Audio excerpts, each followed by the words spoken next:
Hello mga ka-Habibi. So may isa kaming customer. Ganito lang ginagawa ko.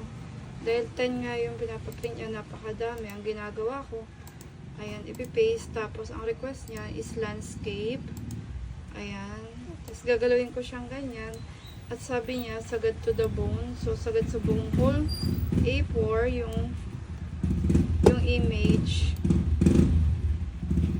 Hilain ko lang ganyan para pantay. Para din appropriate sa kanyang sukat. Hindi siya super expand. Tapos i-check ko lang din dito kung nakaset up sa rare tsaka A4 size, tama naman. And then print. Kita nyo naman. At lalabas siya dito. And then i-okay ko lang siya. Ayan lang. So ang sale ko dito 10 pesos kasi color dito. So ayan na. Ito ay 100 pesos.